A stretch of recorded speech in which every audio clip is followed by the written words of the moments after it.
Welcome to Sounds of Resistance channel. With the outbreak of the war between Ukraine and Russia, conflicts all over the world accelerated. NATO and European countries have been on the alert for a long time, and especially the NATO Eastern Bloc has received a very serious defense upgrade after January 22nd. Undoubtedly, the invasion war launched by Russia against Ukraine upset the balances in Europe and triggered conflicts all over the world. As China increased the pressure on Taiwan, new conflicts broke out in the Middle East. Especially recently, the activities of the Navy and Air Forces of Russia and China in the Pacific and the Sea of Japan, and the recent activities of North Korea, which is seen as one of the most dangerous countries in the world, have alerted NATO and the USA. North Korea has attracted attention with its nuclear missile tests in recent days. After the last nuclear missile test was fired very close to Japan, the U.S. mobilized the 7th Fleet. The fleet, which is the U.S. Navy's most trusted unit in the Pacific, is reportedly heading to the area quickly. The Navy has sent an aircraft carrier into the waters between North Korea and Japan after North Korea launched a medium-range missile over Japan for the first time in 5 years on Tuesday. The aircraft carrier USS Ronald Reagan passed through the Tsugaru Kaikyo Strait on Tuesday, which separates Japan's two largest islands, Honshu and Hokkaido, according to Navy photographs and satellite images. The Russian Navy in the region was also on the alert, and the U.S. aircraft carrier was seen with a great show of strength near both Chinese, North Korean, and Russian territorial waters. The move comes after Pyongyang's 5th missile test in 2 weeks.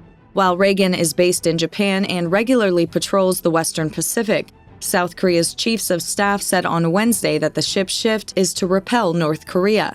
The redeployment of the offensive strike group to the Korean peninsula is highly unusual and demonstrates the determined will of the South Korea-U.S. alliance to strengthen the alliance's preparedness stance against North Korea's successive provocations and to respond decisively to any and all provocations. When asked about South Korea's statement regarding Reagan's actions, a U.S. 7th Fleet spokesperson replied, "The Ronald Reagan Carrier Strike Group is currently operating in the Sea of Japan." The Navy declined to say whether Reagan's move to the area was made in response to Pyongyang's recent launch, adding that it did not comment on future operations. However, the service confirmed that the ship remained in the Sea of Japan on Wednesday. The United States and South Korea are holding real-time firing exercises in response to North Korea's latest missile test. During one such exercise, a South Korean ballistic missile malfunctioned and exploded while falling to the ground, causing panic among nearby residents. At the same time, Pentagon Press Secretary Briggs said, "The exercises also demonstrate the deep strength of our tripartite relationship with Japan and the Republic of Korea, which is resolute against those who challenge regional stability." According to the U.S. Indo-Pacific Command, the guided missile cruiser USS Chancellorsville and the guided missile destroyer USS Benfold joined a South Korean ship and 2 Japanese destroyers in the Sea of Japan for the exercise. Chancellorsville provided air defense to units while conducting the ballistic missile exercise, which included the detection, tracking, and interception of simulated targets, as well as coordination, communication, and information sharing between the 3 countries. The U.S. Navy's 7th Fleet Command said in a statement, "To examine the unfolding events in more detail, the USS Reagan and the ships belonging to the attack group had recently left the Sea of Japan after a series of previous exercises with the South Korean and Japanese naval forces. It was operating in the Eastern Pacific Ocean on Tuesday when North Korea launched a ballistic missile over Japan.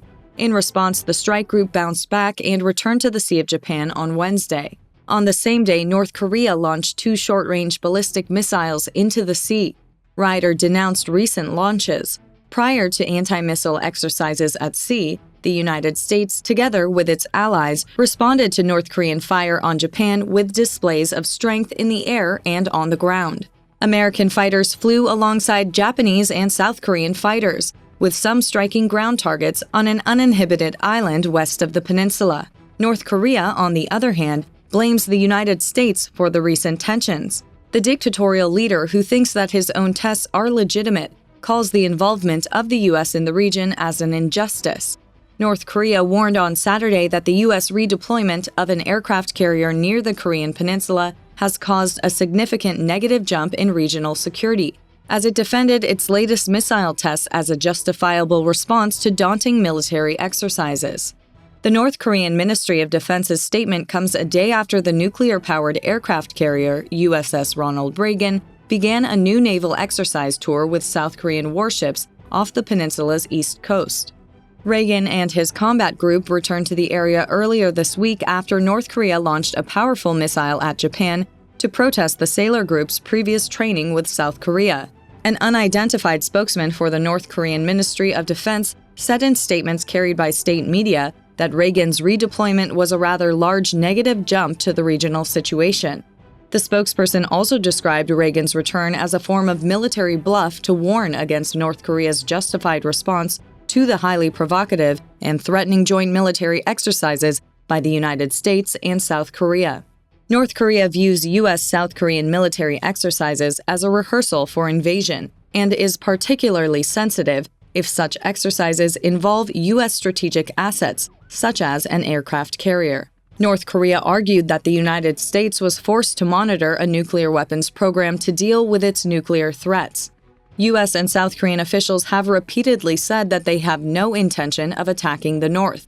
However, by arguing that North Korea, the USA, and South Korea are a threat to them, they are actually laying the groundwork for their own illegal activities.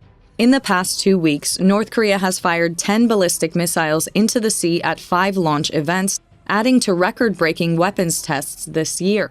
Recent weapons tests include a nuclear-capable missile flying over Japan for the first time in 5 years, displaying a range capable of hitting the U.S. Pacific region of Guam and beyond. Earlier this year, North Korea tested other nuclear-capable ballistic missiles that placed the U.S. mainland and its allies South Korea and Japan at striking distance. North Korea's testing spree shows us that its leader, Kim Jong-un, has no intention of continuing diplomacy with the United States and wants to focus on expanding its arsenal of weapons. But some experts say Kim will eventually aim to use his advanced nuclear program to force foreign concessions, such as recognition of North Korea as a legitimate nuclear state. Look, there is a deep similarity between Kim Jong's statements and Putin's statements. If this war frenzy sparked by Russian President Vladimir Putin goes deeper, many of the scenarios that everyone fears may come true. The Russian army and the Black Sea Navy are currently in a stalemate in Ukraine. The huge explosions on the Crimean Bridge are the most important event after the Pacific that drove Putin and his supporters crazy. The firm stance of Ukraine, Japan, and Taiwan humiliates Putin and his supporters on the world stage. However, the U.S. administration and Europe do not directly intervene in conflicts and disputes in Eastern Europe and the South Pacific, because they are aware that although Russia lost half of its war power in Ukraine, it is still the world's largest nuclear power, and mad Putin is providing more and more every day that he is crazy enough to do anything at any moment. However, North Korea's extreme attitudes are enough to mobilize the U.S., and for this reason, some countries seem to be fueling the fire with their offensive policies, even if everyone tries to act more cautiously. Thanks for watching.